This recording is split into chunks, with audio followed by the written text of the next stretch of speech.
Hello, guys. How are we doing today? Can everyone hear me loud and clear?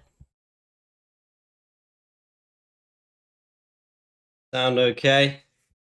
We can hear you. Awesome. How are we doing today, guys? I am here today to kick off TradeZeller TV for you guys with Umar Ashraf himself, of course. Yeah, it's going to be a good session today. We've got a lot of value prepared for you. So yeah, I'll run you guys through the quick agenda of what we're going to cover today. And yeah, we'll just go ahead and get straight into it. No need to mess about, right? But so just quickly to run you through today's agenda. What we're going to do is we're going to start talking about why traders stay stuck year after year, even when they feel so close to becoming profitable, right? Then we'll move into the execution framework, which Umar is going to lead us through today, breaking down exactly what drives consistency in trading for longevity, right? Then after that, we're going to focus on building your game plan. So you today can walk away with clear, actionable steps that you can start applying straight away into your trading. And then we'll finish up with a Q&A plus a quick intro into TradeZeller TV and what is coming next tomorrow, right? Because tomorrow we will be back live on TradeZeller TV. We'll be doing live trading, live journaling, live reviewing, right? It's all about discipline. It's all about transparency. Yeah. It's going to be really, really good. So make sure to subscribe to the channel if you haven't already, okay? Because we do have that coming tomorrow. But let's go ahead and just get started, right? So I'm going to give us a quick intro whilst we wait for Umar to join here. It'll probably be about 5 minutes time. So I'm going to start us off and then he can obviously chime in then. All right? So today's session is simply called How to Become Profitable in 2026. But I want to be very clear right from the start here of what the session is and what the session isn't, okay? This is not a strategy webinar. It is not an indicator showcase webinar. And the reason I'm saying that up front is because most traders don't fail due to lack of information. Most traders already know enough to be profitable. They've watched the videos, they've studied the strategies, they've had the winning days, the weeks, and even sometimes months. Yet somehow, year after year, the results just don't seem to stick. And the frustrating part, right, is because when someone is genuinely bad at trading, or the problem is normally obvious, right, when you're bad at something.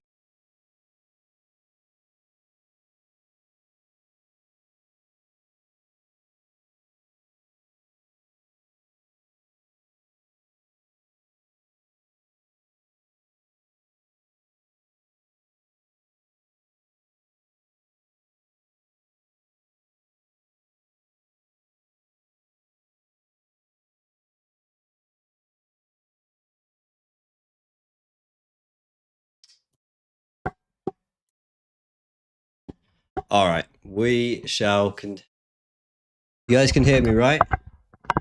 No sound. Okay. That. Yes, we got sound. Okay, cool.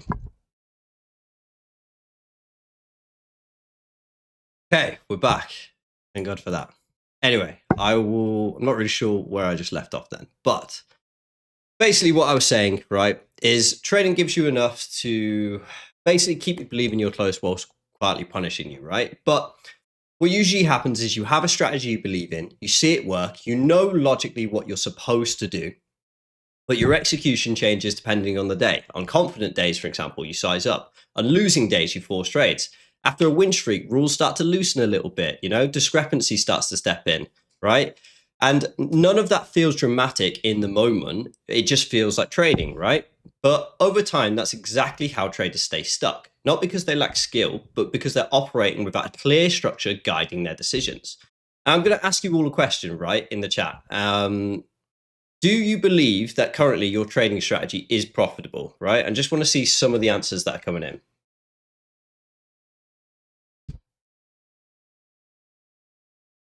Yes. Okay, cool. So the majority of you do, right?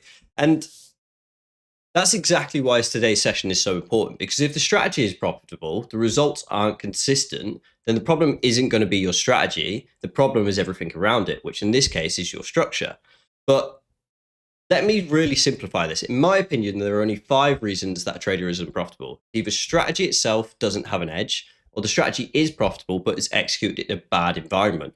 And if you believe the strategy is profitable, which most of you do, then by definition, it has to be one of the other four. And the other four are structure. So you don't know when you're trading, what you trade, and when you don't have to trade, aka you don't having a plan coming into the day.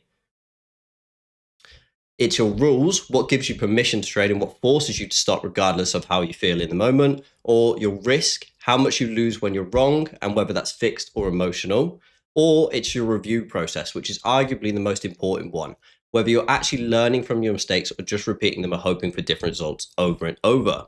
Everything else people talk about, mindset, discipline, confidence, those are all just symptoms and they show up when one of these four areas is weak. Think about it. A profitable strategy with no structure gets overtraded. Profitable strategy, weak rules, gets broken in the moment emotions show up. And profitable strategy with bad risk management blows up on a small losing streak, right? With no review process, you never improve it. Just repeat the same mistakes over and over again, right? But this is good because if the issue was the market, you'd be powerless, right? But if the issue is structure, rules, risk, and review process, those are things you can actually fix easily today in 2026. You can finally make it the year you do, in fact, become profitable. So we're going to go ahead and get Umar on here now, and he is going to go and help and give us the blueprint. So let's just pull you in, Umar. Right, Umar, I need you to unmute your mic.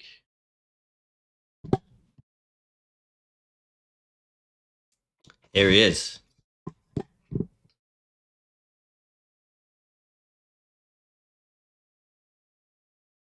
Umar, your mic's muted. I don't know if you can hear me or not. Wait, let's change this. Umar, your mic's muted on Zoom. Then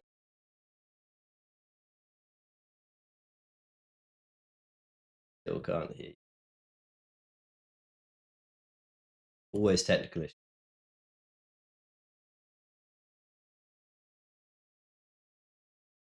Let's try this. This, by the way, hold on. Can everyone hear me? Yeah, we can hear you now. Start rambling. We can hear you, Umar. How's it going? Okay, everyone can hear. Okay, that's good. Yeah, sorry about the little issues we're having today. Kind of the first stream, I guess. So it's okay. It won't happen again moving forward. We'll solve it going forward for sure. But let me see. How are you today, Josh, anyway, try Umar? talking because I can't hear you either. You can't hear me? I hear you now. Okay, awesome. How are you today? How's it going? I am well. How are you doing? What happened to the stream before? Yeah, I'm pretty good. It is what it is. My internet just cut out in the most awkward moment ever. Like, it doesn't happen for weeks and then just bang, it's always that moment, isn't it? But there we go. It is what it is. Nice, nice, nice. How's everyone doing, and how's everyone's 2025 trading been? Let's see. I think everyone's eager for tomorrow. Everyone's excited to kick off 2026. It's funny talking about tomorrow and being eager for tomorrow. Uh Historically, I mean, minus the last 2, 3 years, I've always realized that when I start my year off, I always start off bad. And I'm pretty sure that people probably have the same issue, is same exact thing that you're saying. You're eager, you're ready to start off the year, you're ready to go in strong. You have like this clean slate. You want to take some trades on, you want to be aggressive, and that's what we want to avoid doing going into next year, right? Or this year. We want to go into this year with a proper operating system. We want to go into this year with a proper system in general. And I think if we can all collectively do that, we will have a very high chance of success. And I think that eagerness is it's good from a point of like, oh, I'm excited for the first trading day of the year and I'm excited to take on the first trade. But I think outside of that, it does instill bad habits of just wanting to take a trade for the sake of taking a trade, right? For me, I think starting a new year is always fun and good because once again, you start off everything fresh. I think especially in my early days of trading, when I wasn't profitable, I wouldn't really make as much money. I would have a lot of stupid mistakes. So it's like, oh man, I get to start completely fresh with a new, P&L and L and a new everything and a new calendar, and I get to hold myself accountable. And I think if we can collectively once again do this good going into 2026 and we can set up the right rules and have the right strategies and have the right focus point for the markets, we'll have a good chance of success. So, regards to that, then Umar, obviously you said about setting up and how people can be a bit eager. Do you now, after all these years, have kind of like, are you more risk off coming into the first month of the year? Like, what's your approach? What's your plan when it comes into the first month of the year? Typically, yeah. I mean, so a few things, right? So, and I'll go into a little bit of my trader's framework or an OS system, and we'll like kind of build something together, guys. So I do have some notes here that I'll share with you guys in a bit. But yeah, I think before starting the year, my first week or two, it is very risk off. Like I'm supposed to travel this week anyway, so a lot of my January is kind of taking things slow. Also, due to work, I have a heavy, busy work month in December. I'm usually very aggressive trading in the first half of December as well. So I do like that January to like let things be slow and like ease myself into trading, right? Ease myself into taking another trade, ease myself into reading the markets, ease myself into, trying to understand what is going on and not, creating a bias. So I am typically risk off the first 2, maybe 3 weeks. I think it was last year in January when Trump went into office. I don't know if you guys remember. I took a Tesla trade and I was trading Tesla very aggressively in Q4 of last year. Did very, very well on that. Closed that trade, towards the end of the year, early January. And then I took 2, 3 weeks off, right? And I took those 2, 3 weeks off because once again, I was coming off this very aggressive trading period. And I need, for me, I need that time away and I need to recalibrate myself. And that allows me to continue to be able to trade and execute at a high level. If I don't do that, then I'm essentially forced to recalibrate myself because I get put in a drawdown or I get put in, bad trades back to back. Yeah, there's only so much mental capital we can actually sustain for so long, right? Yeah. Yeah. No, exactly. So going on from that then, in terms of that, how important do you believe like having a structure and coming into a plan, like having a plan coming into the day is for traders? Because I feel like a lot of traders I see don't actually have like a plan coming into the day. And that's a reason why they overtrade. And that's a reason why they force so many decisions. How much emphasis do you put on that? I think having a plan, right? So there's two components here, guys. So the idea isn't that we're gonna have a plan and our plan is gonna be right. There's countless times where my plan is not right. There's countless times where I have a plan and the day it goes, a complete opposite way and there's things I missed. The big thing here is the idea of a plan is that one, A, have structure, B, have something to reference back to at the end of your trading session to be able to say, these are the scenarios I thought the market was going to give me, and these are the scenarios that happened, and these are the things that didn't happen. And when you have that healthy feedback loop, and that's not just with trading, that's with everything else in life. When you have a healthy feedback loop of I do something, it works, it doesn't work, what did I learn? And you keep that repeating over and over again, that allows you to have the highest chance of being profitable.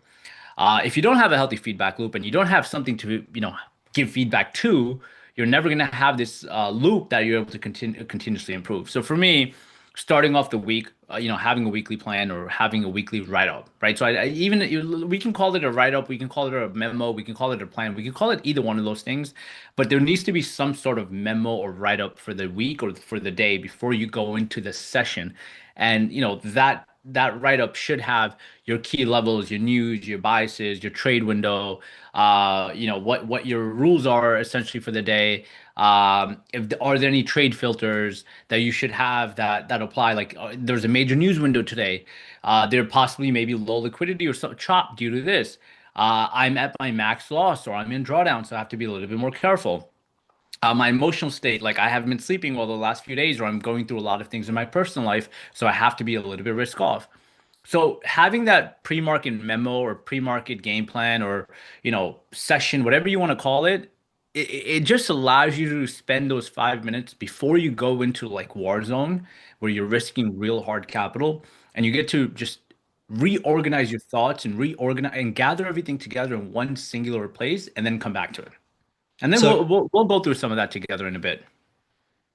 I don't want to jump the gun too quick on this, but it's got me thinking straight away. Like, what are some non-negotiable rules that you think every trader should have, like coming into the new year?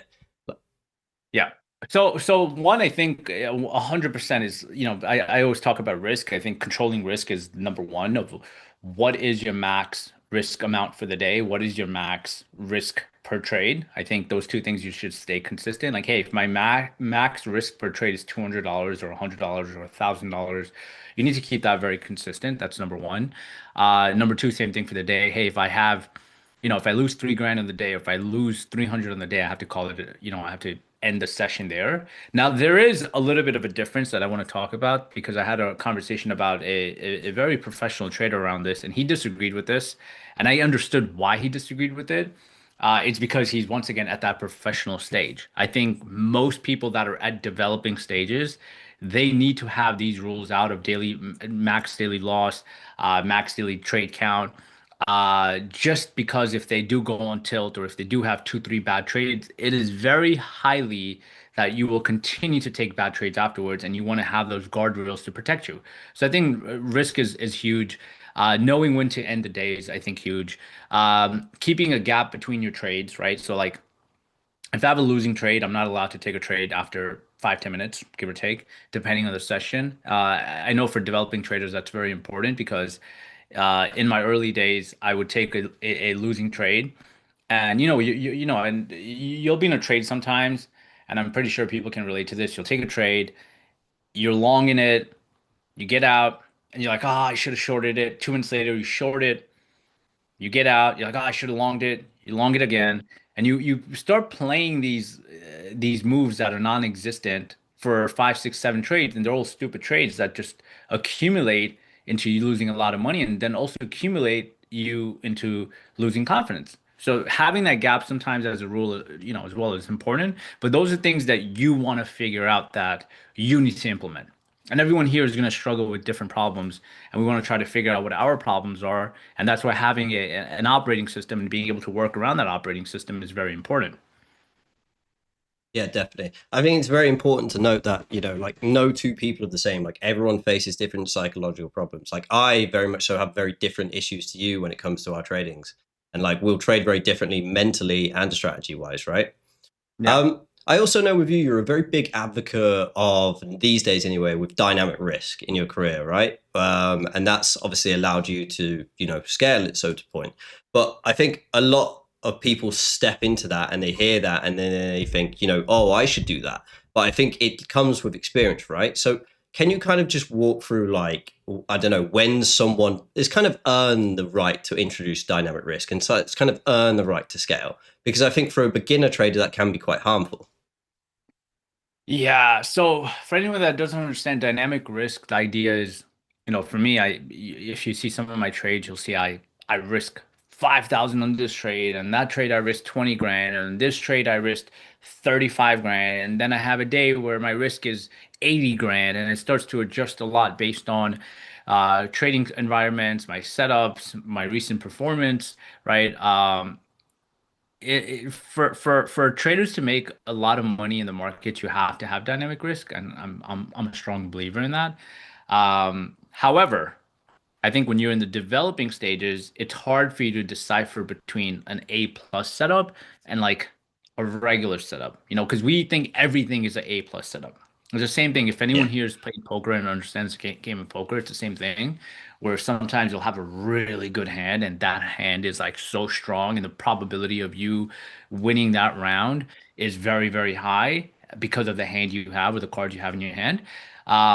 That will give you the confidence and the ability to risk more on that hand or on that round, right? Now, if you have a hand that's weak in poker, right? Now you're like, oh, this is not the best hand. I have to keep playing the game. Maybe I don't risk a lot. Maybe I hit a max risk amount. Maybe I sit this one out, right? Depending on the hand I have. And even in the hand they have, they might sit some rounds out. They might say, oh, I'm not playing this one, or I'm going to go small, or I'm not going to increase risk. It's the same thing with trading, right? Where you'll have this really good setup. And I know everyone here has had those days or had those periods where you have the market is working perfectly in your favor. You execute really, really well. You have such a good read on the market, right?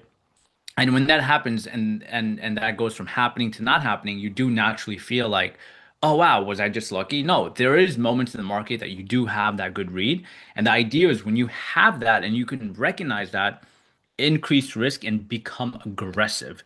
But the problem with most people, especially in the developing stages, is they don't know when to get out of that mode. They don't know when it's like, okay, I was aggressive for a few days, I read the market, but I think I should tone it back. Maybe this is not an A plus setup anymore. Maybe this is kind of a mediocre setup. I shouldn't risk this much. I shouldn't be this aggressive. And I think, amateur traders or developing traders get stuck in that rut. Like even right now, if I ask everyone, hey, out of 10 trades, which one, minus the outcome, forget the outcome if you made money or not. Out of these 10 trades, which one was an A plus setup and which one wasn't minus the outcome? And most people cannot explain that. Yeah, that's a really good point. I think so. To summarize, then, experience of knowing your A plus setups and like having almost like that intuition to be like, oh, I've seen it 100 times, like that's it, is obviously how you sort of go about doing that. Then, okay, cool. I've also heard you say quite a lot that real traders are made in drawdown. I know the other months, obviously, for a lot of us, you had quite a bad trading month. I think this is also an area where people in drawdown, they see it and all they want is to let that urgency go, let the ego take over and just get back to break even. All they want is to get back to break even. How do you manage drawdown? Like how do you actually just like keep yourself level and just sort of grind your way back? Like what's your approach, what's your strategy? Sure. So, two things. One is drawdowns are part of the game. They're gonna happen. Losing periods are part of the game. They're gonna happen. Losing trades are part of the game. Part of the trading. They're gonna happen. It's like boxing, for example. In boxing, it's like yeah, the job is not to get hit, but sometimes you have to take a hit to hit back harder. It's the same thing with kind of trading. You have to have the losses because everything is a probability game and nothing is 100% going to work in your favor. And the reason I implement that really, really hard is because I think everyone on here and everyone watching this needs to understand that you are going to lose money. You are going to be wrong. You are going to have losing periods. And I want to repeat that two, three times because when it happens, you have to just be like, yeah, this is, part of the game, right? But the idea is when it happens, you have to do two things. One is figure out why it happened, right? Not every drawdown or not every losing trade is the same or shouldn't be the same. Was it a mistake that was in your control, right? Was it a mistake that, well, I could have prevented this because I had a rule and my rule would have made me avoid this trade. However, I ignored my rule and I still took this trade. Or was it a trade where you followed your rules, you followed your pre-market game plan, you followed your playbook setup. Everything from your end that you could have done was great. The trade just did not work out. And if that was the case, you live with it and you take that loss and you adjust. So you have to break those two things down as well. And then in terms of bouncing back, I think just taking that period of drawdown or taking that period of a losing week and just going back to the basics and always saying what went wrong and how do I improve it, and having that mindset and applying that mindset to every single bad period or even good period is just going to keep you level-headed, right? It gamifies the experience of trading for you in a healthy way, and it gamifies it for you to want to improve. And as you improve, obviously your P&L starts to improve too. Instead of, oh my God, I'm down $1,000 for the week. I need to make $1,000 back. That doesn't allow you to have a healthy relationship with trading. That in fact makes you have an unhealthy relationship with now in fact that because you lost $1,000 and you want to make it back, you start to take bigger swings, you start to size up, you start to get more aggressive to try to make that money back, and now you're in bigger and bigger drawdown instead of, well, what happened this week, what went wrong. Maybe for people that trade funded accounts, oh, maybe I was wanted to pass my valuation account and I got so greedy or I got so excited that I started taking stupid trades. Whatever that case is, it's for you to narrow it down into the core root, the root cause of the problem, right? And if you can understand that and you can have your mindset around that, it's going to allow losses and down periods to feel a little bit better, even though they never really do. It just gets you into the mindset of wanting to improve and make things better. It's funny that you said about how people sort of like gamifying it in a good way. I feel like prop firms especially make you gamify it in like a bad way. It's like you're playing a video game. They're almost engineered to like, like try get you up to the level and meet these targets and, hit that progress bar. So it's funny. I just find it funny that you mentioned that. That's all. But yeah. So when You obviously mentioned about how I think the emphasis here is like reviewing for you is going to be like one of the most important aspects that you're going to talk about, right? I mean, at the end of the day, this is TradeZella. You obviously, for you, it's had a massive factor in your journey, and it is one of the best ways to improve. When you're reviewing your data, are there like specific patterns you think traders should focus on first, such as, I don't know, behavioral patterns, time-based patterns, risk and execution patterns? Like, I think a lot of people think, okay, cool, I need to journal, I need to review, but like, you know what I mean? Like, what should I focus on? Yeah, of course. So, okay. So, there's a few things here. I mean, I have a bunch of notes here. I'm not. Is there a way for me to share my screen, Josh? Or Yeah, you're lucky. I set it up. So if you oh, you share set your it up. screen, if you share your Okay. screen, it might take one little adjustment. So hold on. I'm just Let me gonna know when make you're any doing changes and have things it. start to Nah, break. I've prepared. Don't you worry. Okay, nice, nice, nice, nice, nice. All right, let me know when you do it. I'll make the quick change. All right, here I'm gonna share my screen. All right, so what I'll do on here, guys, I'll kind of like walk you through on building. Where's the share desktop personal traders operating? Boom. Okay, cool. Can you guys see my screen? Just wait. Yeah. All right, you're good to go. Okay, cool. So I'm gonna go through the four pillars and how to build everything out. I will zoom in for sure because I know this is probably super, super, super small. I'll make it bigger. Okay, so let's build a trader's operating system, right? So what we want to do in 2026, right? Our goal in 2026 is we want to have a repeatable process that we can scale up, right? So there needs to be things that we can control. So what can we control and what we can control? So what are some things that everyone here, just out loud, what are some things we as traders can control and what are things we can't control, right? So let's go into what can we control, right? So we can control size, right? We can control our rules, right? We can essentially control us following our rules, such as timing on when I'm going to trade, when I'm not going to trade. What else can we risk reward? Okay, I want more things from everyone. Setting stop losses, so setting stops, profit targets, we can control that. It's annoying because Risk I can't price. actually see your screen because I have to give it up. Hold on, Oh, wait. Let me pull up YouTube. just open up YouTube Yeah, on a yeah. different browser if you want. That's what I did. Right. Right?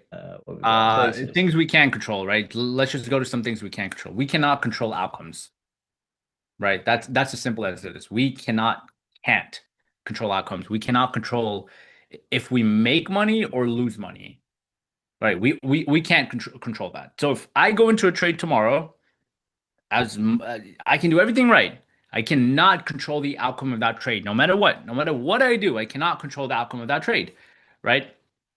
I can't control news. What can I control with news? I can control when news is coming, right? I can be aware, right? Oh, I can't say control that. news. I don't know if it's going to be good news or bad news or what's going to happen to the market. What else can't I control? Someone said Trump. Yeah, Yeah, that's a good I one, was about to say Trump. I was like, right? you say about news, but We can't control whether it's macro certain prices, right?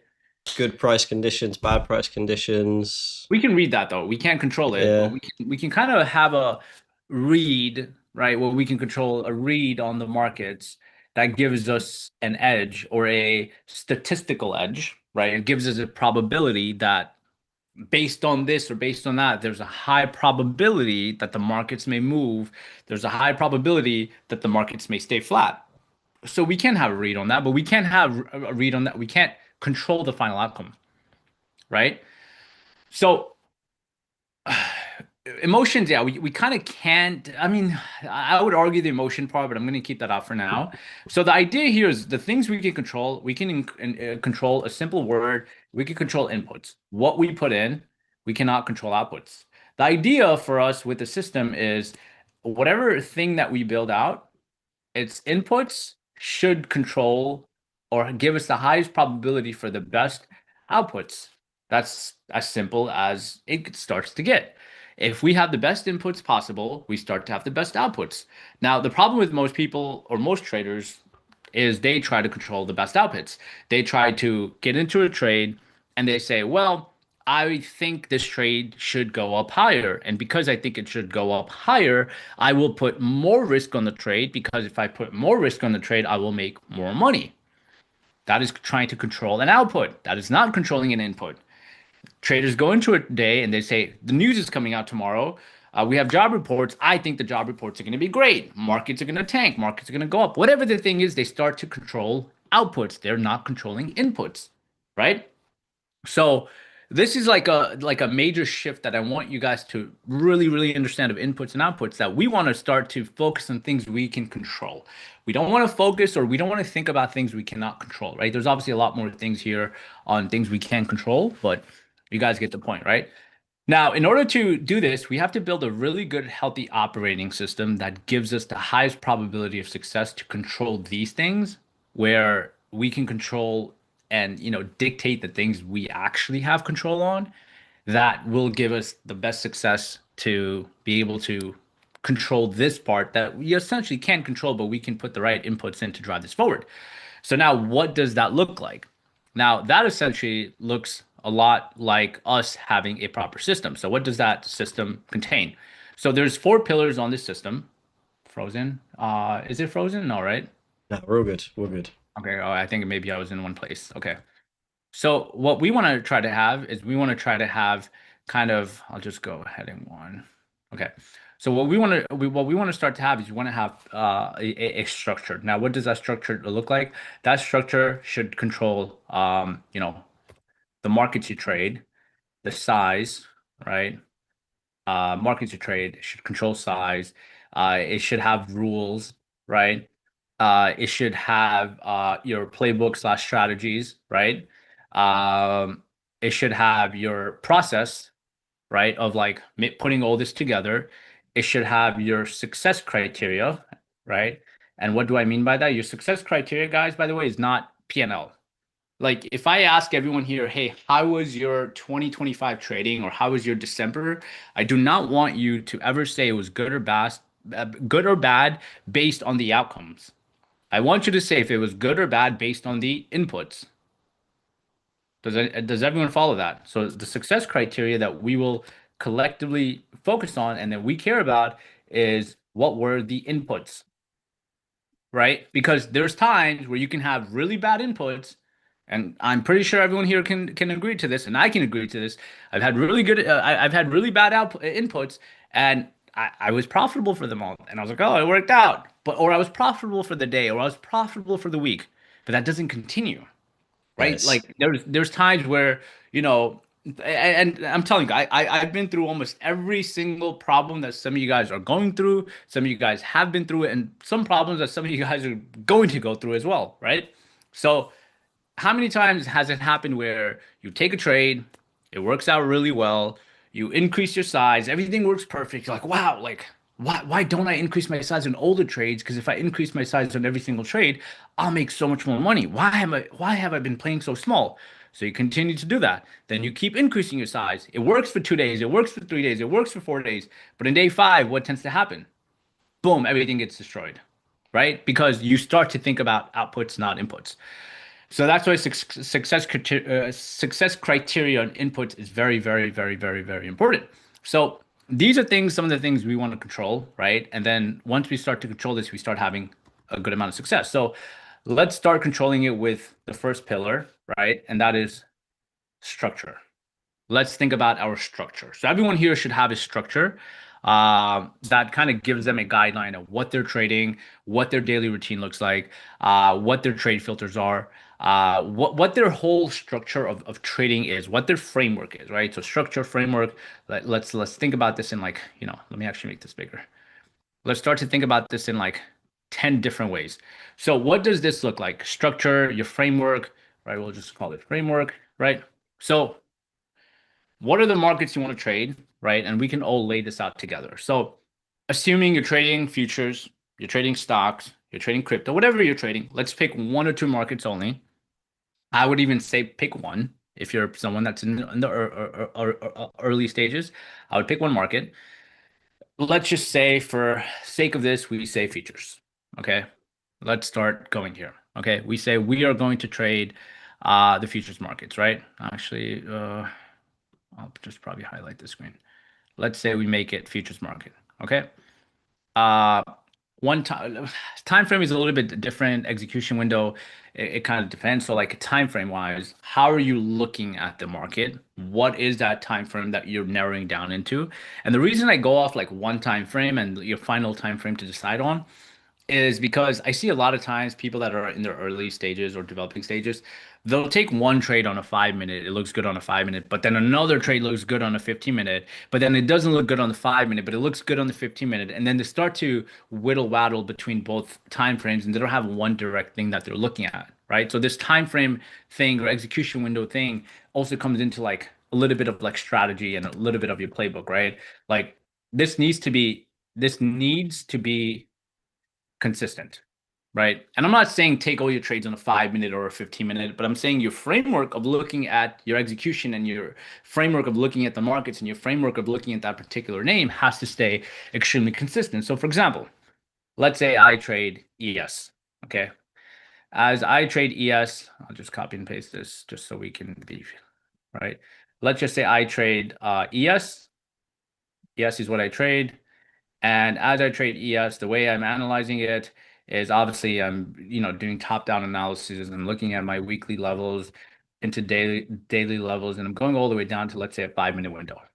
That's how I'm looking at it.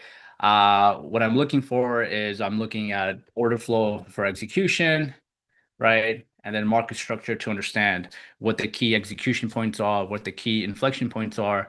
That's essentially the time frame or time period I'm looking at. So what's happening is I'm staying consistent with the market. I'm staying consistent with what I'm trading or how I'm looking at it. And the reason how I'm looking at it is important is because, guys, this could be completely wrong, right? Let's assume this is completely wrong. The idea is I know what to look at and I know what that thing is that's consistent. If whatever I'm doing that's right or wrong, if it's inconsistent, I can never find the problem. You guys follow? That's why the idea of structure and having that structure into your trading, it allows you to know where to look at when things go right and wrong. Wow, what is working really well? I'm keeping all of these things consistent, and I know what are the one or two things that I change. So imagine if I flip this, imagine you guys are all making pizza, right? And as you make pizza, you have the same amount of cheese you use, the same margarita sauce you use, the same bread you use. The moment you make one small change, you can know what made the pizza taste good or bad. But imagine every time you make a pizza, you use different ingredients, you use a different oven, you use different everything, and sometimes it's good, sometimes it's bad.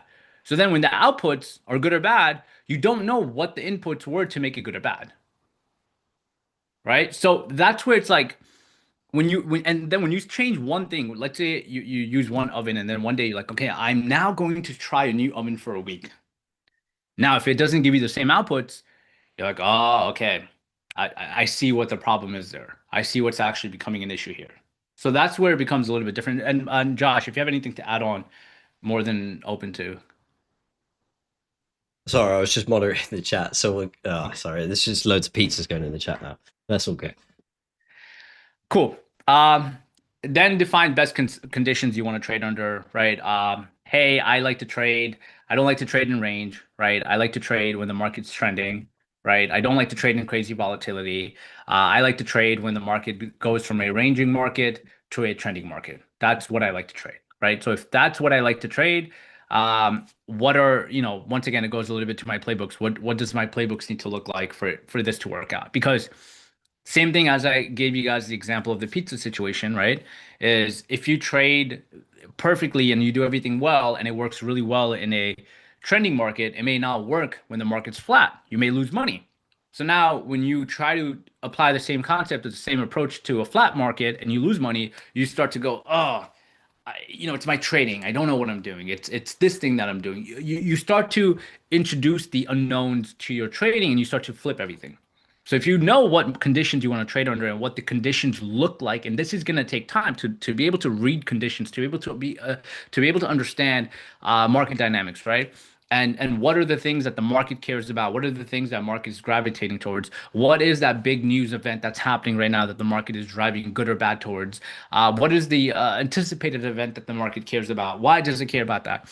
What range are we in? Where's the most traded volume? Like all of these things, you start to have an idea of getting this right and keeping it consistent. Then we go into like your daily routine. What are your pre-market levels, right? So like this is where your game plans start happening, right? So I'll put, game plan or, daily memo, right? Because some people don't like calling it game plan, but let's just call it daily memo. So this is basically, hey, before I start trading, what are my key levels? What are the news? What are my biases? What am I looking to trade? What am I looking to do? What's everything that starts to kick in that makes sense, right? So if I have this and I go into a day, right? Let's just say I go into a day and I'll just like build a game plan. Let's just say Monday, January 5th, game plan. What are the news for the day? What are my key levels for the market?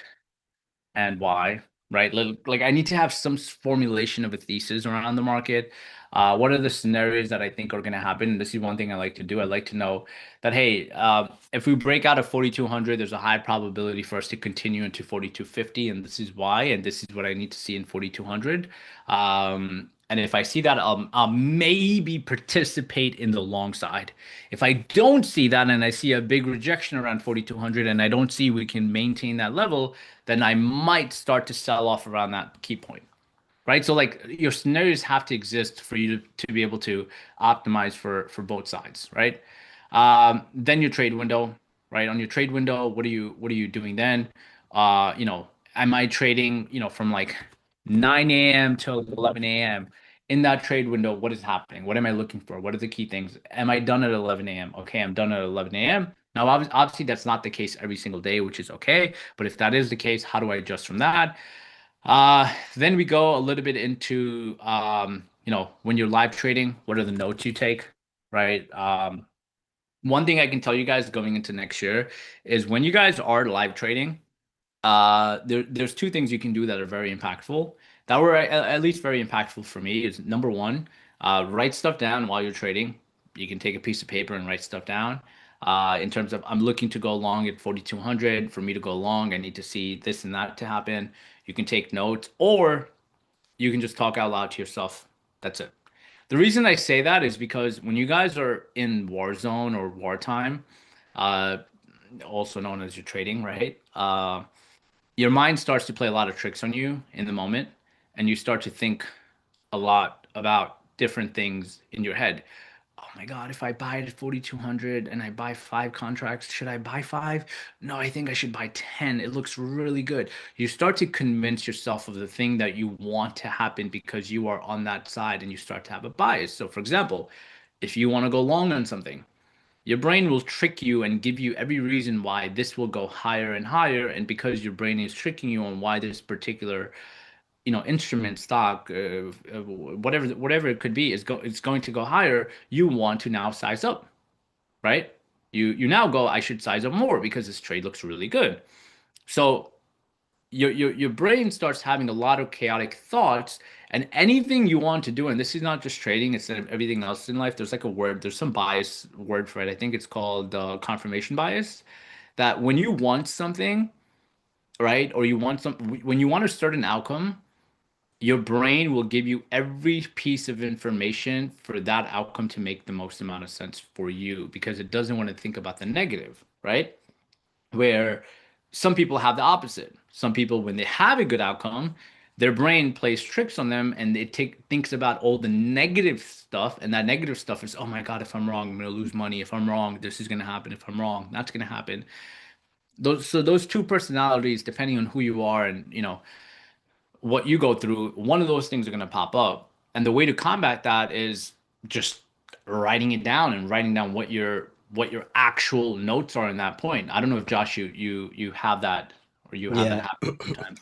So for me, like how I sort of got around this is like going back to like the structure and how you come into the day. I had to break my day into like if and then statements. So if market does this, then this.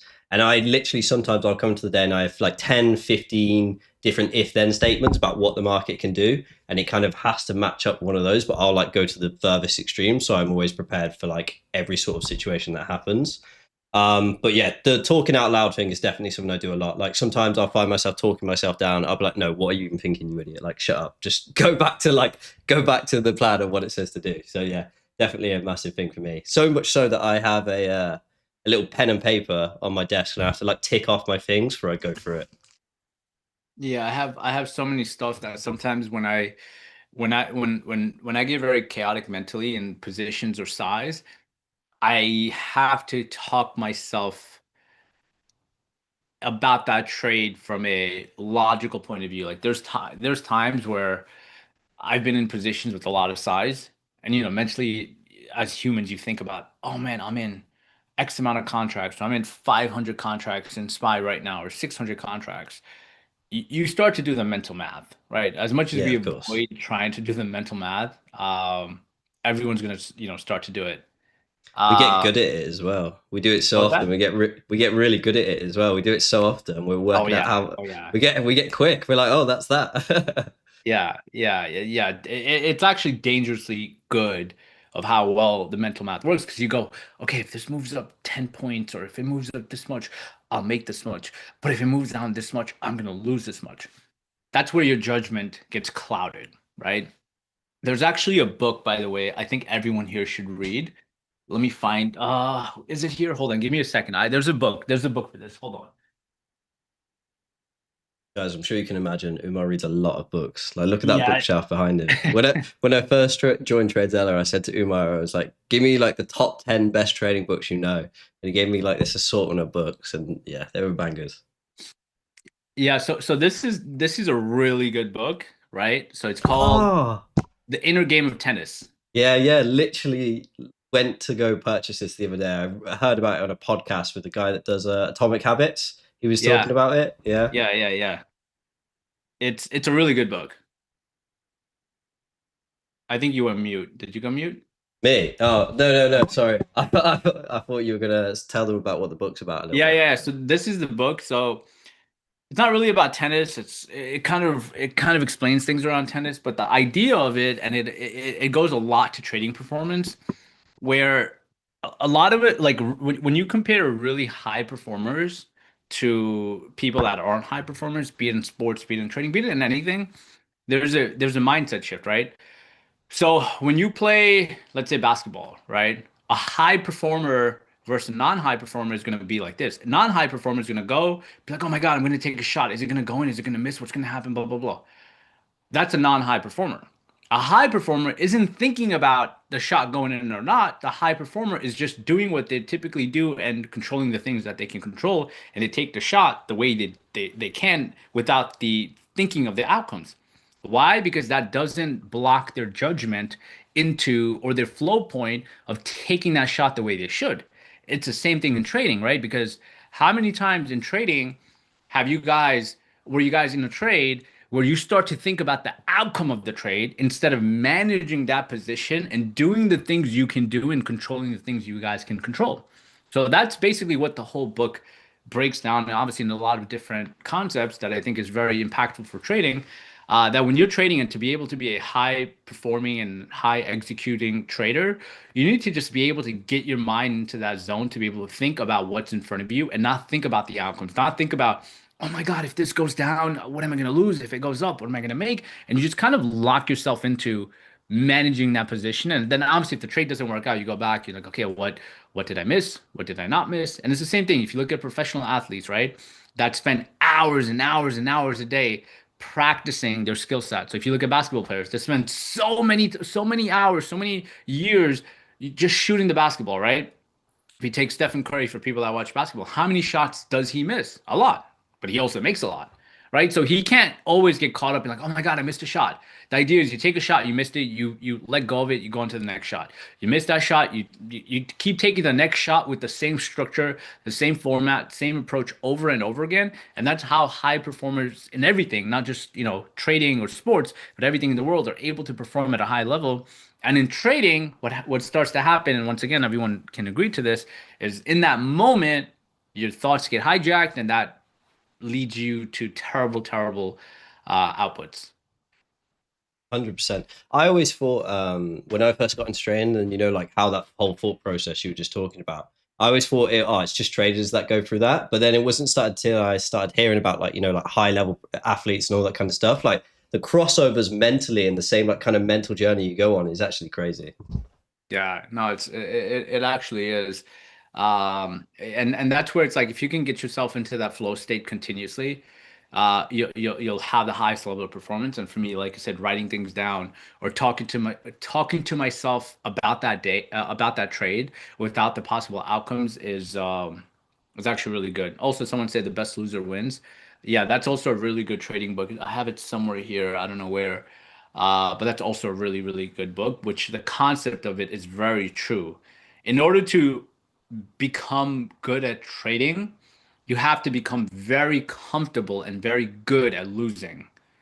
And if you take that concept, guys, just think about that. If you take that concept and you apply it across any vertical out there, it's true. In order for you to become good at football, golf, basketball, whatever sport you take, you have to be comfortable in losing. You have to be comfortable in missing a shot or being okay with missing a shot. You didn't even think about missing a shot. You just take the shot the way you normally are supposed to take the shot without the pressure of the outcome, and that allows you to perform at a very high level.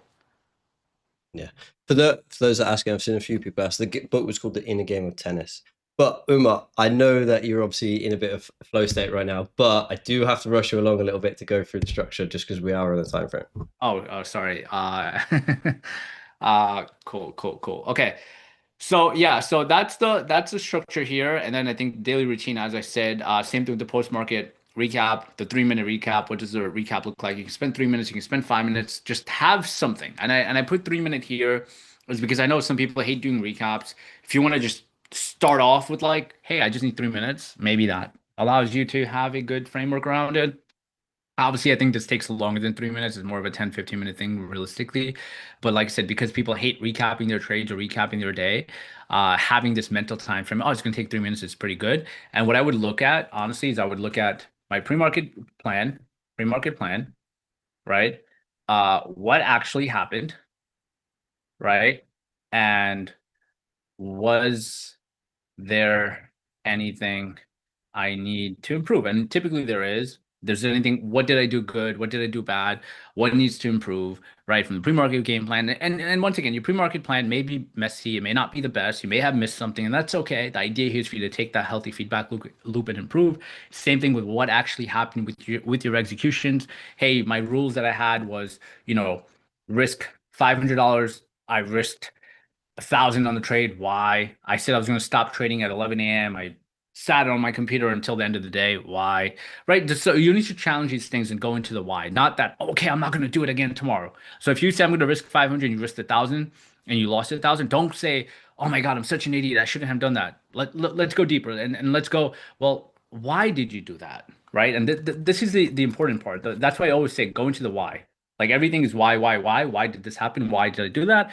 And realistically, the reason you probably did this, and that's why I think having your thoughts in real time are important, is because you thought the outcome is something you can control, and you thought this trade was going to 100% work out.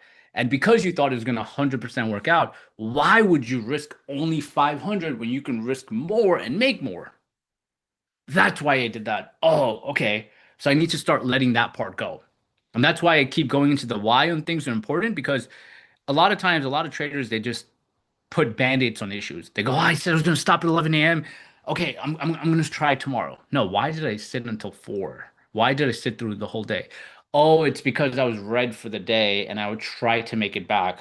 Okay, well, obviously I don't have self-discipline to sit on my computer and follow my rules. So at 11 a.m., I'm just going to close my computer and walk away from it, right? So those are things that are going to help you with this process. Then, having trade filters, are there any major news? Is it low liquidity chop? This goes into the ranging trending days. What's your max loss for the day? Max loss per trade.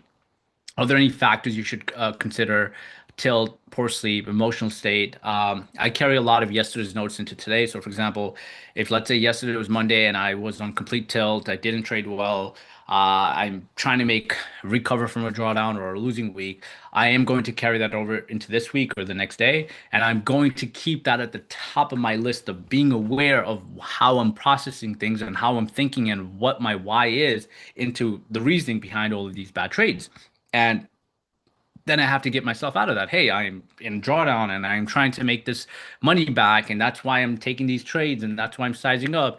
No, I have to keep these two, three rules intact and have to keep that consistent. Uh, then I think we go into the next part, your playbook, right? So I think starting off, obviously the goal is to take A plus only trades. So when this happens, you will have less trades you take.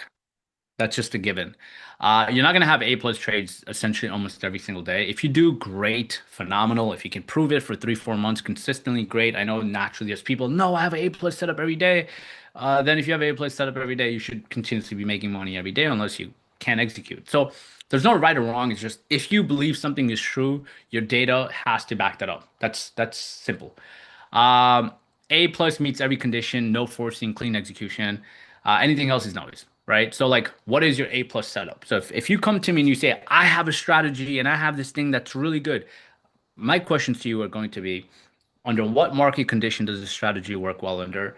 What are the rules and criteria for this strategy or this A plus setup to be a A plus setup? What does the market need to show you to indicate that this setup is going to formulate and it's going to have a higher probability of success? Can you show me 25 or 30 examples of this trade? And can you decipher which one of these setups are A plus and which one of them are not in this particular setup? And if you can't do that, you don't really have a good approach.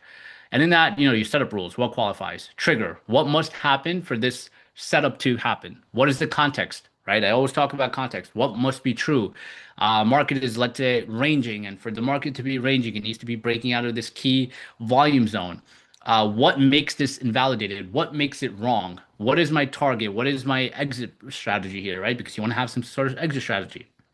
What are your execution rules? How you behave? No moving stops wider, no late entries. Define what late means. You need to know what late means here as well. No adding unless pre-planned. So if it's not in your pre-planned setup, you shouldn't add or you shouldn't take that position. One management style per setup. Don't have different management styles. And this goes back to the pillar part. You want to have structure. You want to have structure in things you do, and you want to have it consistent. The reason you want to have it structured and consistent is because when things don't go right and when things start messing up over a lot of trades, you know what the issues are because you have consistency in that. And then behavior rules, right? Stop after daily max loss, stop after two rules break, right? This is big for a lot of people. If you don't follow your rules and you break it, stop it, right? Stop after tilt hits, whatever your tilt levels are. Right here, your job isn't to trade more, it's to trade cleaner. So what does that trade cleaner look like? Last two pillars, I'll just go over really quickly, is I have risk, right? What is your risk per trade? Choose a fixed R. Daily max, I talk about a weekly loss, max trades per day, week, what that needs. One thing I would highly suggest everyone to do is have a max risk for the week and have a max trade count for the week as well, right? So if your problem is, hey, Umar, out of give or take 20 trading days, I don't know how to decipher good and bad trading days. I would say, okay, a challenge I would do, like a goal I would do in Q1, and like we can start to set goals here. And I'm more than happy to continue this week. By the way, Josh, I think we don't have enough time. But some goals I would do is like, hey, what are my goals for Q1, right? My goals for Q1 is to understand uh understand when to play defense versus offense. Okay, so what can I incorporate here to make this a really good high probability day for me? Max days I can trade is 10. So I can trade 10 days a month. Out of 20 days, obviously I'll show up the 20 days, but the max days I will trade is 10. Now, what does this do? This will alter your brain when you go into every trading session to be able to say, well, we have FOMC coming tomorrow, right? Let's just assume FOMC is tomorrow. Typically during FOMC, we're in chop. Do I want to use one of my days into this session? Probably not. But if I do, these things need to happen. So you're more conscious of the trades you take because now you have restrictions. Same thing, a goal in Q1 is to make sure that I follow my max $300 loss per trade rule, right? And these are things I can control. My other goal is every trade, about 90% of trades I take need to fit my playbook criteria, right? Just like goals. These goals are not saying my goal for Q1 is to make $100,000. My goal for Q1 is to make X amount of money. No, it's doing things that you can control, following those things, and controlling the inputs that will most likely drive outputs. And that goes into this whole structure thing of trade risk size, day risk size, what that risk element looks like. I'm not going to go into the risk ladder yet because I think this kind of depends on the level you're at. And then the last thing is, what your review process looks like. As I mentioned earlier, you need to have a daily review process and a weekly review process. I'll share this document with you guys. And then obviously your 2026 Q1 commitment, right? What is the few commitments you want to do going into 2026 Q1 that are going to give you the highest probability of success and that you can measure that it's successful, right? Without looking at P&L. P&L is not the thing we want to look at. And if we start to put stuff down, as I mentioned, what are some of the rules that we can have? Pre-market game plan before every session with review period. This is a non-negotiable. Weekly review, non-negotiable. Like these things I would make non-negotiable, right? And then these are rules you're following. Am I following my rules? Am I not? And what this will do for you guys is you'll have this structure that isn't focused on P&L, it's focused on inputs, and you are making sure you're doing the inputs correctly. That obviously will and should drive your outputs, which is your P&L and performance, to be a lot better. And these are things I think going into tomorrow and going into Q1 of 2026, everyone should spend a lot of time into. 100%. Do you know what's crazy, Umar? I don't know if you realized it, but we had the same four pillars. I said, like, at the start of Yeah, the webinar, these are the four pillars, and you had the exact same ones, which is really interesting to see. yeah, Just yeah. I shows mean, how important they are. it's all relatively give or take the same thing, right? It's just different words, different formats, but it's like those four pillars are the pillars that keep trading afloat. Yeah. I also think when it comes down to it as well, like, and I think almost everyone in here knows it, like, everyone knows what we should be doing. It's just like we struggle to do it, if that makes sense. But yeah. Yeah, agreed.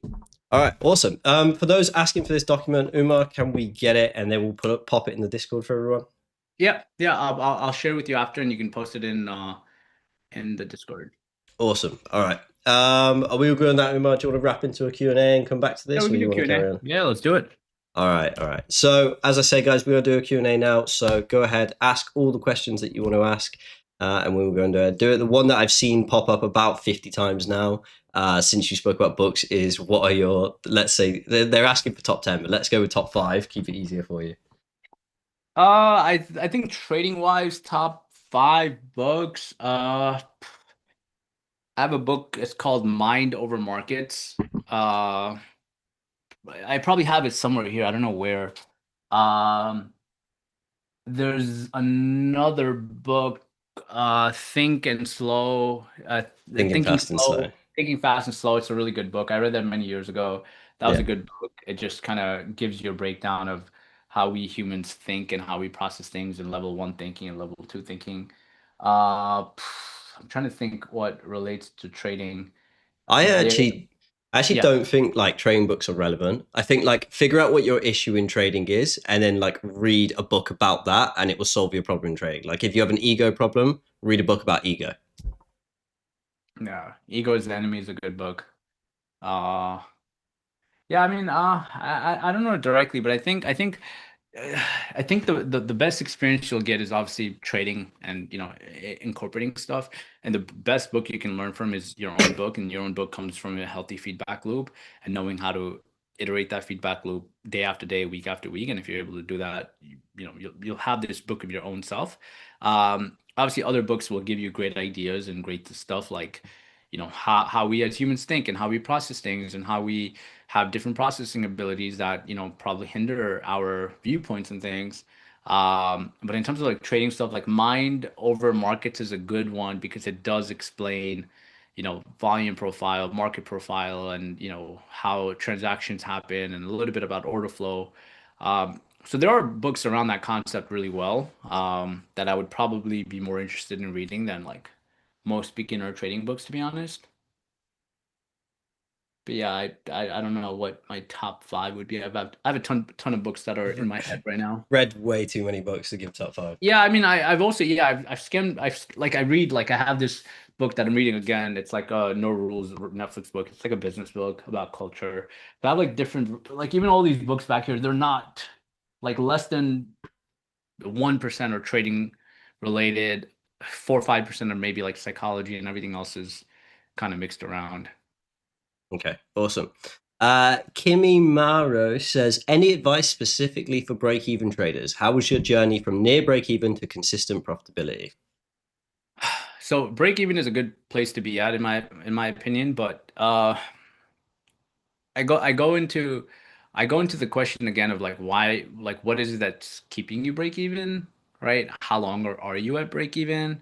If you're like I'm at break even for 2 months, a month, and not enough, but if you're like I'm at break even for a year, then I'm like, okay, well, the biggest problem that I've seen with break-even traders or people that stay in that middle zone is they do not allow their winners to grow. They do not incorporate dynamic risk. So what happens is their risk reward stays way too flat. They're unable to decipher between those big aggressive days and when to drive those days forward. And these are things I would ask you. And I've been at break even for 2 days, 2 years. The person said. Uh, so if you've been at break even for 2 years, then that's probably some of your issues, I would assume, without obviously seeing your data and looking at the deeper cause of the problem. But I would assume it is because you're not risking aggressively when you should. Like if you go through your last 90 days of trades and you look at all your trades and you keep it, and if you are increasing and decreasing risk accordingly and you're doing it on the right trades, I would assume you get out of break even stage. That would be my only probable real assumption. I wouldn't obviously jump into that right away unless knowing what the root cause of that break even stage is. Okay, awesome. Also, I want to just do this really quick before I forget. But guys, I want you to obviously remember just to subscribe to the channel. Just because as of tomorrow, we're going to be live on the channel every single day. So you can see real processes, real day-to-day workflows of traders and how they operate. So you'll see live trading, live journaling, live reviewing, how to do your pre-market preps, forecasts, Q&As, backtesting, psychology sessions. That's going to happen every single Monday to Friday, 8:30 Eastern. Yeah, so make sure you subscribe and like this video. But yeah, back to the Q&A. What is a large enough sample size to obviously say that you can be profitable? I, I I think having at least, I don't want to say to be profitable, but I think at least having 50 good trades, and I think the word good trades is important, is a strong place to start. If you just have 50 trades, I don't think 50 trades blindly are there. You need 50 good trades. So what does that mean? Someone can have 200 trades, and out of those 200 trades, 20 or 30 may be good trades. And I'm not saying good trades and trades that are profitable. I'm saying good trades in terms of trades that had a process behind that chaos, right? They had some thought behind the chaos, right? Even if you had a terrible red trade, or even if you had a great green trade, they could have no process behind it, no approach behind it. I wouldn't put that into the good trade category, right? Trades that you can have a repeatable process that makes sense for you to take that trade. And even if you have a repeatable process of like, hey, my entry criteria is this, and my exit criteria is that, and my setup criteria is this, and if those things set up and you lose money on 30 trades, those are still 30 good examples based on that criteria. Now we know what the problem is. So I think the main thing to understand on sample set is to make sure that they're following a set of rules to make sure that they're not random. Because if you take 2,000 random trades, you can't do anything with it. But if you give me 50 not random trades that had a process, we can start to tweak it and work with it. Yeah, I always say like a good sample size for people when they ask me about backtesting is about 100 trades. It's like a good marker to go off. But yeah, cool.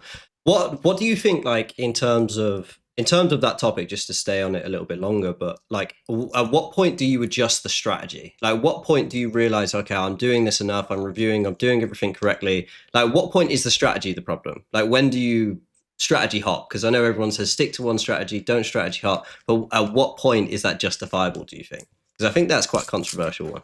Sure. So I think some strategies or approaches work well in some market conditions and some environments. And I think what happens is environments change, and when environments in the market change, not necessarily you should strategy hop. I think you should know when to use different skill sets. Like for example, just in plain life, you don't use an umbrella every day. Use an umbrella when it rains, right? So it's like it's kind of a similar approach in trading. You don't use some strategies all the time. Use them when the market is having some sort of movement, or market is going in a certain direction, or market, like for example, I trade very differently when the market is in a sell-off period versus when market is flat or trending up, right? So if you go to last year, February, March, and April, when Trump announced all the tariffs and the market started selling off, my approach to trading then was very different than when I traded over the summer, right? Two different ways of trading. Now, my strategy slash my approach then, me switching away from it doesn't mean I'm strategy hopping. It means one, I'm realizing that the market conditions are very different right now, and I have to wait on the sidelines to be able to say, well, can I keep letting the market open up a little strong and selling it the first 20, 30 minutes in and looking for any side of weakness because the market sentiment is weak. And all I have to do is look for weakness. I'll play like a morning top reversal setup, or I'll play a continuation setup on the downside, where that wouldn't be the factor if you look at the last month of trading. In December, those setups are non-existent for me. Now, it doesn't mean that I've let those strategies go. That means before I pick my strategy or strategies, I understand the bigger context of the market and how I'm going to approach it. So I Yeah. think knowing, like, if you do have one, two strategies, that's why I go into like, what is the context that this strategy will work well under, right? What is the direction that the market needs to be in for this approach to make sense? And I think you as a trader need to have that dialed down. Yeah. I also think it comes back to like having a fundamental understanding of what the market is and why it moves. Like I think if you can have that behind, no matter what your strategy is, I think that goes a long way. Yeah. But yeah. See a few questions about advice and hesitation. Think about that one. It's the same thing that I was talking about before, the inner game of tennis, right? It Same exact comes concept. reps, reps, reps. Reps, right? So yeah, if anyone here has played sports, same exact thing. Like when you're throwing, kicking a football or throwing a football, depending where you are in the world, that what you call football. Um, you don't think about it. If you're good at what you do, you just kick the ball, right? Or you shoot the ball if you're playing basketball. Same thing with trading. You don't hesitate and think two, three times. If you do, then you're not confident enough in that strategy or that approach or in yourself. And that becomes a problem in like you don't have enough experience, which is fine, and that's natural. I think it's natural to, be hesitant. I think even if you go to people that play sports and started out, they were hesitant at first. It's okay, it's natural, but the idea is to break away from it. And the way to break away from it is to obviously get reps in, get a real life market experience. I think paper trading and backtesting is cool to a certain degree, but I think you have to go into the real world and put on size and take some trades and obviously scale up slowly and take some hits and take some battle wounds, but obviously with respectable enough size that's not going to blow your account or hurt you, but just gets you comfortable. And then I think the strategy or the approach that you have to have documentation of like 40, 50 days setups that it worked and didn't work. So when you do go into an environment, you're like, wow, this play or this setup is going to have the highest probability of working in this environment. And I've seen it happen over and over again. So that reduces hesitation. So I think most of the time when people have hesitation, it comes from they don't have enough reps in, they don't have enough experience in, they don't have confidence in their strategy, which is typically the case because they haven't really made money to have the confidence, or they haven't seen the success to have the confidence. Or number three, that they've lost a good amount of money, so their confidence is hindered. Yeah. Yeah, completely agree. O'Brien says, "What advice do you have for profitable traders looking to go full time, leave their 9 to 5?" I think this is such a controversial one. I think it's so different for every person, but I'm curious to see your take. I would When say, did yeah, before we get into this, it's more a personal question for me that I want to ask you, relevant to this. But did you like what did you used to work a job like before you went full yeah, time trading? yeah, So yeah. tell us a little bit about that. I think people would love to hear about that. Course. I mean, I've worked, I did many jobs. I worked as a delivery driver when I was like 18, 19. Worked at restaurants. I worked at a construction company. I worked at various different places. And even when I had some success in trading, around the age of 21, I still didn't feel comfortable enough to let go of my consistent work income. Because I think trading is not consistent. It will never be consistent. It's very hard to make it consistent. And I think when you add that applied pressure onto your trading performance because you don't have income coming in, you start to take bad trades, and I've seen that happen. So I think the better approach is if you can keep a working job, I would highly suggest that if it is possible. Use trading as a supplementary income where it's like, okay, if you make money, great, but you're not forcing yourself to perform, right? Trading is not a job where you can like force yourself really hard and work extremely hard and you can make money. Sometimes like you can work as hard as you want, you won't make money, right? And I think what happens in those situations is you start taking bad trades and stupid trades and you start looking at the market from a bad point of view because you're trying to control once again the outcome and not the inputs. So if you could maintain the job, I would highly suggest that. Same thing for me. I did that for a little while until I felt comfortable. And then also I think having savings, like, hey, if I don't make money from Yeah, trading for 6 months, what happens? Now, if you're like, if I don't make money from trading for 2 months, I'm screwed. There's a very, very high possibility you're going to blow your account or put yourself in a very difficult spot. yeah, awesome. This question keeps getting spammed, so I'm going to ask it. They want to know about your 1.4 million in a month loss, and did you recover it? Yeah, I recovered it. I recovered a good chunk of it in November and December. Um, there's a few things with that loss. I think what people need to understand is one is size P&L matters. So 1.4 million people think it's look, one, it's a lot of money, of course, but I think relatively to the account size and what I'm up for the year, it's less than like 10% of my year-to-date profits. So it's not it didn't put me in the same mindset of like, holy shit, I am screwed, right? Yeah, And I say that from a point of where I've had significant smaller losses in my life time of trading, in my early careers of trading, where I maybe lost 20 grand, where that was like 90% of my account and it was the end of the world for me, right? Where right now the dollar value seems a lot higher and everyone's like, oh my God, it's so much money. Well, how did you recover from it? And I'm like, I promise you, my first 4 years of trading or 5 years of trading, I've had losses that were a fraction of the size that I was like, okay, that's it, I'm done.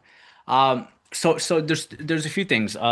Recovering from losses, like I think at this stage of my life in trading, it's become a very normal thing, right? It's like now when I get into like a losing period, I'm just like, shit, what happened? Okay, why did I endure this loss? Was this a planned loss, right? And I think when I go into September, uh, my losing month in that month of losing X amount of money was very planned. It was very controlled. I knew what I was risking. I knew what trades I was taking. Some of them were idiotic and stupid. I agree, and I know that. But the outcome and the thing I was aiming for relatively made sense size wise, right? So I'm like, hey, I'm looking for this big market sell off. I think if this big market sell off happens and I am able to catch it on a momentum run in that month, uh, I'll 2x or 3x on some of the plays. So even if I have a 100K loss or 50K loss or 100K loss on some of the days, I think on the trending days, I'll be able to make half a million or $1 million on a given day. So that's what I was essentially aiming for. I knew that. My problem on that loss, essentially, if you guys saw the video when I posted it, was I was very biased, right, on looking for an outcome. And then I think recovering from it is the same approach, right? I think the approach is one, I'm not in panic mode because in relative to my year to date and relative to my account, that's not a big portion, right? But now if like my year to date is $2 million and I lost 1.4 million, which is, 60, 70%. Yeah, it's Now I'm in heavy panic. hit. I'm like, oh shit. Like, now what do I do? Now I'm like scraping for it. That's less than 10% of my year-to-date profits on that particular account. So I wasn't like in panic. I was just more like, such an idiot type of thing.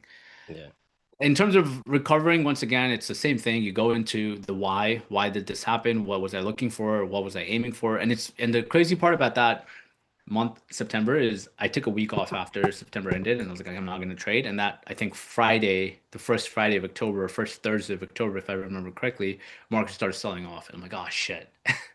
And that's the part that sucks the most. But to recover, it's like I said, go into the why, look into your position sizing, start looking for those opportunities again, and stop looking at it from a point of I need to recover the X amount of loss. For me, it's now I need to just keep trading what the market gives me, and be it I find something good and I'm able to execute on it, great, or the market doesn't give me anything, and I'd rather be in a $1.4 million drawdown for a particular period than to be in a $4 million drawdown because I'm trying to recover that money. yeah. So that's where I think keeping yourself grounded and keeping yourself in the middle is very, very important. I think that video, and I'm sure the majority of people in here saw it, like showed us a lot, like even at like the highest level in the millions of dollars, like how real just like the same rookie mistakes you make on the first, second, third year, like that same emotions you go through, you still face them even then. So yeah, it was really insightful for a lot of us to Yeah, see. yeah. The same things, exactly the same things I went through in year one, too. Same happen now.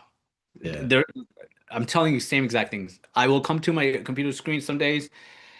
All right, I'm gonna be done trading at 10:30, or I'm gonna be done trading at 11, and I'm here until like 2 p.m. and I'm putting on trades, and I walk away, and I'm like, what an idiot I was today, right? Yeah. You literally Happens. We're get up human. and you're like, what did I just do? Yeah. Yeah, But no, yeah. exactly. We'll do one or two more questions because I know we are getting on a bit here. Any advice for impulse trades? Or, well, no, this is better actually. Let's rephrase this. Any advice for when you miss your entry? So you got a late entry. What would you do? Would you chase the move or would you just let it go? Uh, I mean, a lot of it depends, right?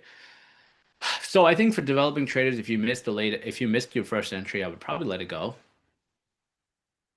Yeah, if I'm in my developing stages, I would just say, "Oh shit, I missed it. Let it go."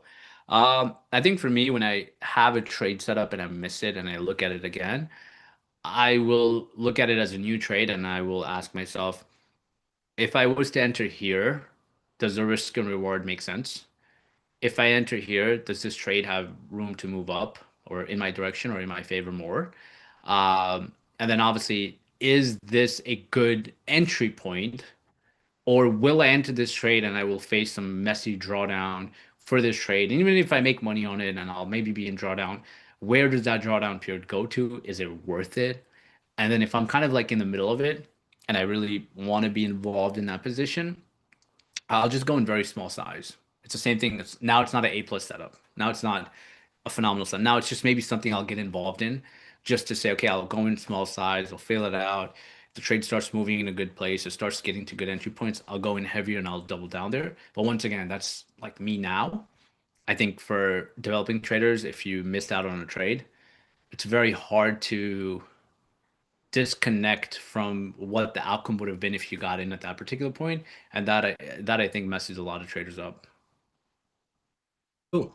Awesome. I think we'll call it there. Yeah, we'll call it there. Yeah, I'm just reading through some more questions. I mean, there is one here that's been put a lot. Can you give your top 3 templates to use for trades? AK, can you share them with the Discord? Yeah, Um, if you guys go in the Discord, I'll share everything with Josh. Josh can share with you guys. But I think before we end, I want to flip it to you, Josh, and ask you like what are your goals in Q1? What are some of the struggle points you had in 2025? What are things you're looking to do better? Because I have some things on my end trading wise that I'm looking to do better, and I have some goals, but I want to flip it to you and get a grasp of that, by the way. And it guys, cut. FYI, this was TradeZilla TV was Josh's move. Josh was like, "Hey, we should do TradeZilla TV," and he kind of advocated for this and advocated for the community. So shout out to Josh for pushing on this. I'm excited for this. I think it's going to be great for the trading community. We're going to get a lot of cool guests on here, a lot of free, valuable information, and whatever you guys want to see. Let Josh know. Josh is more than happy to kind of get things going. But shout out to Josh for putting this together. So thank you, man. Appreciate that, Umar. I appreciate you, everyone in the chat. Yeah, 2026, man, like it kind of comes back to what you were saying earlier about the inputs, and I was thinking quite deeply about that earlier because I remember for December, like I traded horribly, like I was trading off intuition, but I was making money and I was hating myself for it. So one of my like biggest things coming into 2026 is just like the motto of the year is just discipline. Follow Yeah. your goddamn rules to a T. Like I know it's impossible to do it like 24/7 to a point, but like I don't even care about this P&L. Like I just want pure discipline, consistency as much as I can get it, and that will be my like number one motto and number one thing coming on to the year. And I already know, and as you know, like the P&L will come with that. So like I don't even need to worry. Like it will naturally just scale on its own. That's also something else like for me. Scaling, which I want to have a chat with you about. Like I need to scale, but like I still struggle with those big numbers, you know.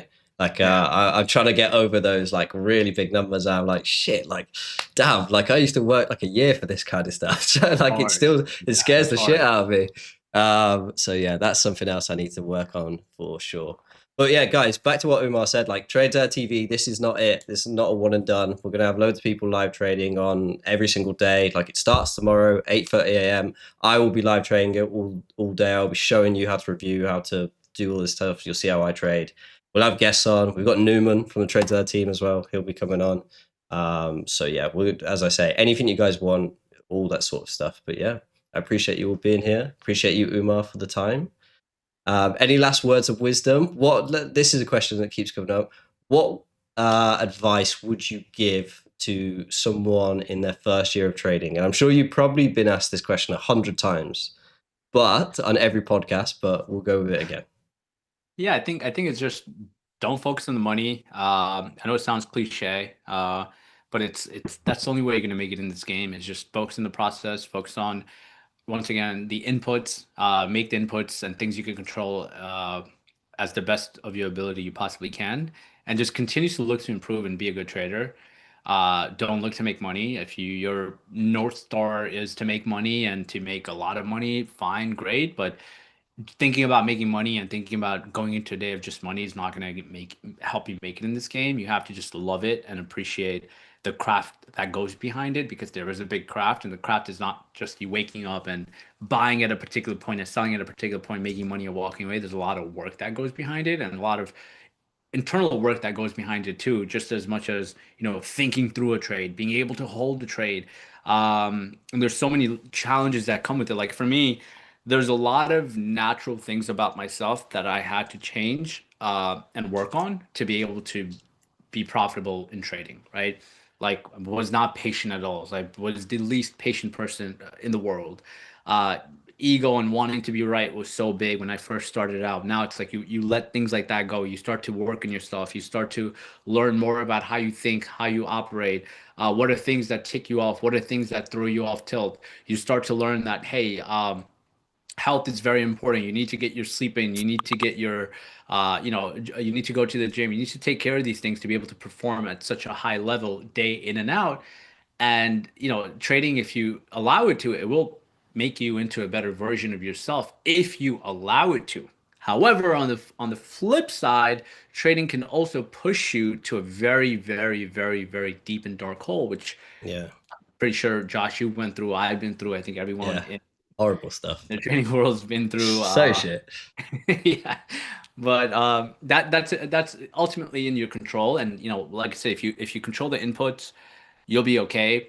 But if you try to focus on the outputs, and that's like the biggest thing I can tell everyone to take away from this is the input and output thing. If you try to control the outputs, you're just playing a game that you're never going to win. But if you control the things that you can control and do those things well, take care of your health, take care of your mind, execute at a high level, do the things that give you the highest chances of success, you'll do well. But if not, you're just gonna set yourself up for extreme destruction. easiest way to make the hardest money, right? Clicking buttons on the screen, but mentally, some of the most taxing stuff you'll ever do. Yeah. But yeah, it comes back to our slogan, process over profits. That's what we preach over here. But yeah, guys, we're going to wrap it up there. I really appreciate you all coming here. By the way, we need 20 more subscribers to get to 500 on the channel today. So if you haven't hit that subscribe button, please go ahead and press it and show some love for obviously Umar and obviously us putting this on today. I hope you all have a good day. I will see you all tomorrow for the training day. And yeah, let's have a good week, guys. See you all in a bit.